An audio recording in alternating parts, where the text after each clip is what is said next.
भी रोंदे खांदे वक्त वजीर आजम ने पता नहीं किवें हुकुम और मेरी गाल तो सुन गए जी हां कुछ कोई नहीं सवाली अगर पीपल्स पार्टी नाल एफिलिएशन है तो वाला असा ए नहीं यो कर सकते कोई नहीं पीपल्स पार्टी आज कोई नहीं लेकिन जेडी चीज़ां मतलब उस एफआईआर पे बड़ाई बैठे हो ये जो हकाया के गाल करने बेटे से जेड़ा इतना नहीं करे से सामने होना चाहिए सरायकी अदबी बोर्ड को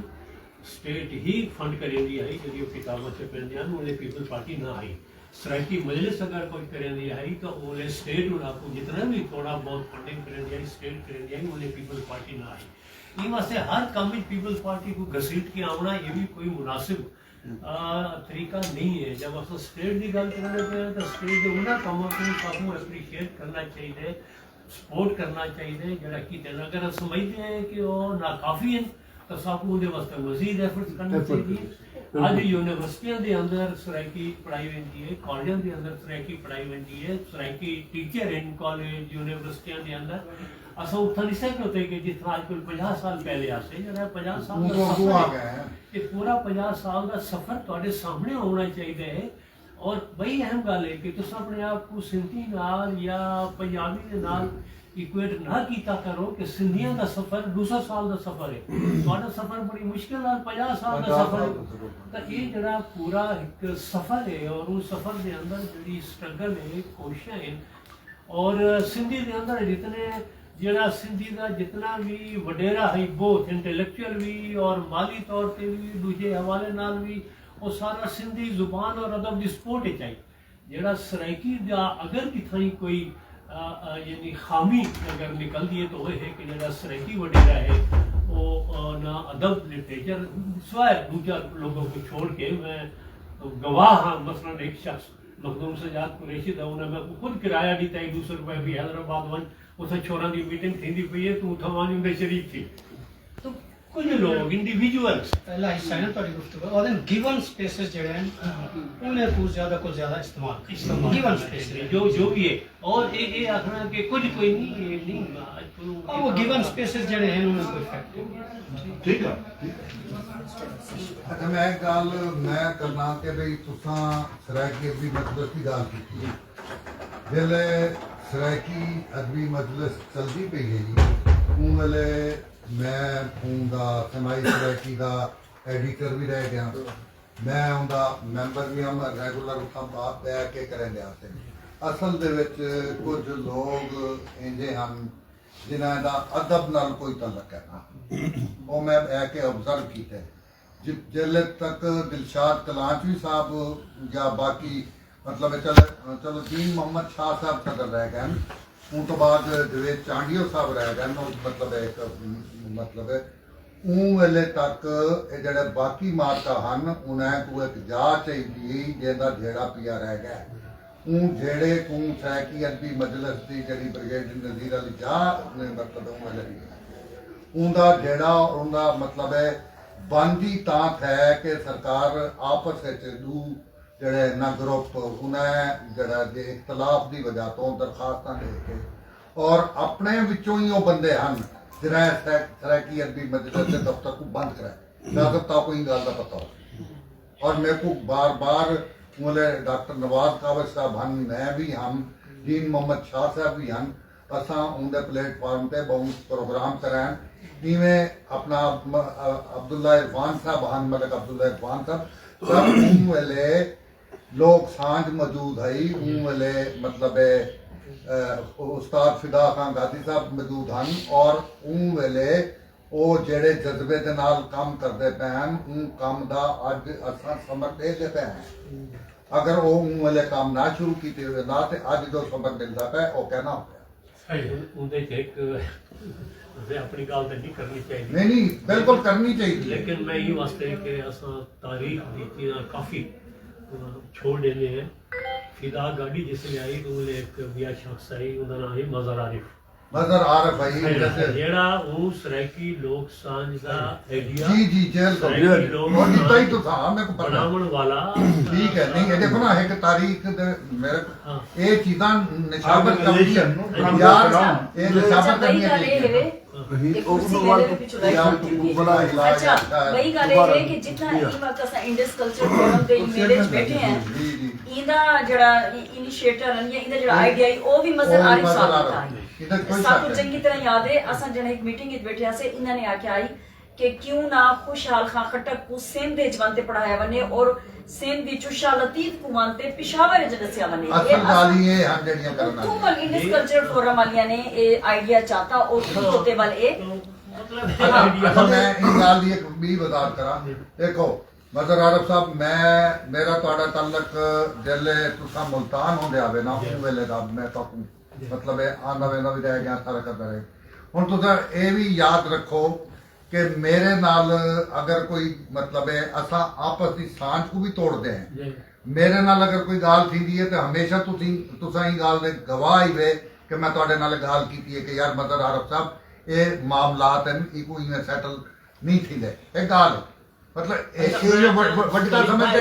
वडका समझ के की है ना मैं अगर पंजाबी की गाल करना चाहते हो तो भी कर सकते नहीं मेरा पंजाब मेरी मदर लैंग्वेज है सराइकी देखो एक मैं ये वहम दूर कर देवा मेरा खानदान डेरा गाजी खां तो है मैं पंजाबी का नावल जरूर लिखे लेकिन इनका मतलब ये नहीं कि मैं मेरा खानदान डेरा गाजी खां तो है बेग साहब ने तो दसा मेरी हुण भी फैमिली बैठी है मेरी जड़ा नानका फैमिली है वो सांगी फैमिली है अच्छा सांगी का मुल्तान है मुल्तान है लेकिन असा डेरा गाजी खां तो माई इस तरह तो माई ग्रेट ठीक है मैं हुण भी तुहानू दसां घर दे विच सारे भिरा असा आपस विच सराइकी हलवेने ना ते भावल नगर च सराइकी मर वने जे मैं भी ना लिख सका मैं अजा भी जड़ी है ना जबान सराइकी हलवेना और मैं फखर महसूस करना अपना सराइकी जीवन ते सर इंदे कोई नहीं जबान का मसला नहीं होता उनकी वजह है कि जिवें शाह तौसीफी दे नाल मुद्दत तक असर रह गए हैं शाह तौसीफी नजम हुसैन सैयद का तल्लक तुहानू पता है इवें ही मैं भी नजम हुसैन सैयद अपना मकसूद साकब मुश्ताक एहसन वागा भी रह गया और वल देखो मैं वो फर्क नहीं करता पाया हुण साडे ही एक मतलब है तो मतलब है आबद अमीक साहब हन वो फर्क ही ना करते हैं देखो सीधी सादी गल है वो फर्क ना करते हैं और उन्हें हमेशा मैं कोई मैं जिले आख्या कि यार मेरा सराइकी मजमूआ अंज सी इतने मेरा पंजाबी मजमूआ अंज हो सी मैं सराइकी अंज छापे पंजाबी अंज छापे तब याद हो सी मुंह वाले भी मेरे को आबद अमीक साहब आदन यार तू गाल आई क्या मसला है तेरा कोई मसला का नहीं मैं कहता थोड़ा मसला कहना होती तू कहो बड़े लेकिन मेरा मसला है मेरी शनाख्त सराइकी दी है और मैं अपनी शनाख्त को अंजामन नहीं चाहता ये मैं सारे के सामने गाल क्लियर करा कि मैं सराइकी फैमिली का फर्द हाँ और मैं जरा है ना बकायदा होने तक घर दे विच भी सराइकी हलवेना अपने बाले नाल भी सराइकी हलवेना मकबूल गिलानी साहब पता है मेरा ग्राम मुल्तान है वो सारा ये है कि सलीम खान ये दसो तो कोई वजाहत करने की जरूरत तुसा आके पंजाबी गल करना चाहते मैं ये आखे उधर करना चाहते हो जैसे आसानी नाल बोल सकते ना सर मैं सराइकी मैं नावल लिखता रह गया मैं शायरी करता रह गया मेरी मां बोली है मेरे को वजाहत करने की लोड़ तां पेश आई है चलो बेटा बैठे हो छोड़ो दूसरी जुबान सुनो ना मैं मेरी एक मिनट गल सुनो इतना असा पंजाबी भी बोल सकते हैं उर्दू भी नहीं वो तो चंगा आसन कदम है असा सारी जुबाना असा आदर करते हैं भाई जान असा आदर मनेसू तो साकू भी कोई मनेसी ना बिल्कुल सही वजाहत में तुम्हारी गाल ते करनी पैगी है कि ताकि एजेंडे दे शनाख्त के अपना नहीं करना ना वो दिन मेरी शनाख्त मेरी सराइकी देखो हाँ। मैं तो फ्रैंकली दसदा हुन मैं ਤੁਹਾਡੇ ਨਾਲ क्या गिले करता रह गया मैं कोई दसो कि भाई मेरे दो नावल आए हम घाण पलूता मेरे ਉਹ ਨਾਵਲ ਦੇ ਵਿੱਚ ਮੇਰਾ ਕੋਈ ਦਾਵਾ ਕਹਿ ਨਹੀਂ ਕਿ ਮੈਂ ਕਿਵੇਂ ਲਿਖਾਂ ਠੀਕ ਹੈ ਲੇਕਿਨ ਇਹ ਦਾਵਾ ਜ਼ਰੂਰ ਹੈ ਕਿ ਇਸਮਾइल ਅਮਦਾਨੀ ਸਭ ਤੋਂ ਬਾਅਦ ਅਗਰ ਮੈਂ ਮੋੜ ਦਿੱਤੇ ਤੇ ਸਰਾਇਕੀ ਨਾਵਲ को ਦਿੱਤੇ अगर मैं और मेरे को ये फखर है और मैं अपने मतलब ई वजह तो ई गाल को बार बार करदा कि यार क्योंकि मेरे को बार जड़े ना ये गाल दी वजाहत ई वजह नाल कि मेरे बारे च मुल्तान दे विच कुछ दोस्त प्रोपेगेंडा करदन कि यार बड़े लोग हैं वो आदत नहीं है तो मतलब है पंजाबी है तो मेरे को कावड़ थी इवन मेरे को अपना चांडियो साहब का एक मैसेज मिला कि यार पंजाबी की कमेटी च रख के सराइकी च रखो और बंदे को दुख थी सही बिल्कुल सर मैं अपनी मैं कोई आखे कि यार मेरे को मेरी मां ना खसो वाह सही ईमान को लगा ले और इन गाल का गवाह अपना वो है यातब रियाज सिंधन गवाह है मैं आपको आके मेरी मां ने खसो मेरे को तो जो हर मंदा काट गिनो लेकिन मैं कुछ सरायकी का ए ना आखो कि मैं सरायकी कहना ठीक है मैं अपना बहुत वापस देता पर सर नहीं अच्छा पार्टी गाल पे हो अच्छा गई ना हाँ कोई गाल अगले भाई बताइए ना हाँ क्योंकि उस बात तांट की नहीं को लेकिन मेरा सारे मकसद ये है कि हाँ। एजेंडा ये है कि असा सारे इतना आए हैं और कोई नसीब नाल सा कोई ये जड़ा है ना मौका मिलिया है और असा ही दोते एक बे नाल बहते सरायकी ज़बान और अदब बारे और उन दोते उनके क्या बतारे की की सकदा क्या है की सकदा और जेड़े पिछू दे चैलेंजेस हैं बहु पिछू असा ही नहीं वेंदे जेड़े होण दे मौजूदा दौरे चैलेंजेस हैं वो क्या है उनको को किवें कीता जा अपने सकदा है अपने दूजी तजुर्बे गल- अपने ख्याल हर कोई पेश करे सी ने मैं ही जी जी थोड़ा आराम करा मैं आप पूरे बंदे मैं आज एक करेदा गया कि मैं हुणे मुझे पिछले महीने ही मैं अपना अपना हिंदी चु थी ते आया और पूरा इंदरून हिंदी च दोस्तां ने मेरी आवन किताब भी उन्हें आनी पेश अफरनामा भी आना पे हवाले नाल कि उन्हें सिंधी असा सिंधिया का ना का मुकाबला कर सकते हैं ना उन्हें अपनी साल जरूर दे सकते हैं देगा जिਵੇਂ तुम रावी बलोच असा तो पहले हाथी दे पैर तले आ गए असा को तो शनाख्त रफड़ आएंगे कि भाई क्या हाँ कितना है सब क्या मिल अगर साडा दू वडिया तंजीमा होने दे असमतुल्ला शाह ते माई की दे खवा बैठे कि असा कितनी स्ट्रगल की और बहावलपुर दी मजलिस दे हवाले नाल अभी मजलिस के असा मैं पर्चा भी भुगताया मैं पर्चा भुगताया ही चीज था कि खैर अदबी टोला मुसलत थी गया तो उस हदारत दे दी गई जे विरासत मिल गई जिवें उनको विरासत ही मिल गई हुण आखण का मकसद है कि हफीज का पुत्र जी को एक लफ्ज एक जुमला हत्ता के इजाफी वो कोई ना आते हैं उनको सदर बना दिया गया और बनाने वाले भी सारे आदमी हो सोच ना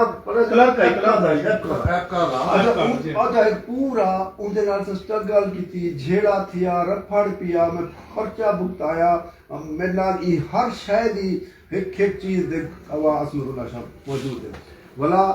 इमेज में आते पे स्टेट ने दो ही चीज़ां उनके उत्ते मुकैयत थी खैर चकी अपने तौर पे उन्होंने वो आदि दा हुन बहावलपुर दी मजलिस होवे या मुल्तान वाला आदे पे जी एक हुन असां मैं ताकू सारे दोस्तों को गुजारिश करे था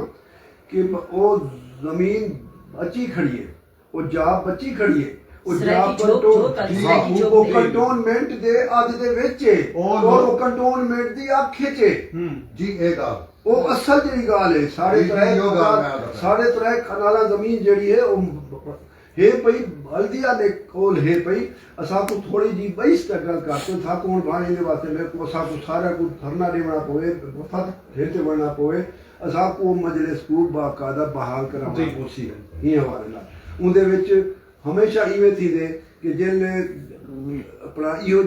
जराइम पेशा तंजीमा ई अदब आवने उता एक साथ भी एक कहानी है उते कई मेरे बहुत सारे गुण हो सकते हैं हाल ई को छोड़ो हुन मैं जड़े रहंदे चाहता पिया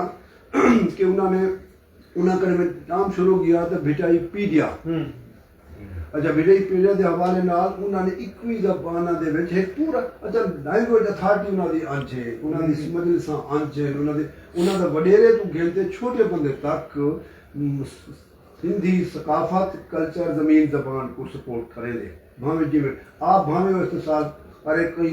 एक ने साडा तरफ पढ़े कि बड़ा औखा थे बड़ा अच्छा थे कि 50 साल दे विच तुस शनाख्त तक मिल गई है 50 सालां दे विच तुस सूबे दे किते हेड़े आ गए वे और तुसा जे दो बैठे कि तुसा बहु वड्डे बहु अहम किरदार अदा कीते अदबी तौर पे अज भी हर रोज एक तरह की किताब छपती पई है हर रोज और एनी हर कोई अपने तौर पे छपे ना पे अदारे या स्टेट तो नहीं लेदी हर बंदा हुन ए बैठे दोस्त बैठे सारे बैठे उन्होंने अपने तनख्वाहां विचों अपनी जेबां विचों अपने किताबां छपे दे खड़े छपे दे रह गए अगे जेड़े मजलिसां हन किताबां छपदियां होंदियां बयान ओ भाई असा को जरूरी है कि जो चीज है वो को कई तरह इस्तेमाल करते इहो दोस्त इहो संगत इहो लोग असां इकट्ठे थी थे अज तुसां असां खुश नसीब लोग आं कि 50 साल की स्ट्रगल दे विच असां बहुत कुछ हासिल की बहुत कुछ अज अगर इन्हां दी जिवें ये है इंडस वाले हैं या ये हैं असां को इस्लामाबाद विच भी मैं गुजारिश करे सा कि एक सराइकी प्लेटफार्म बनाना चाहिए जरूरी है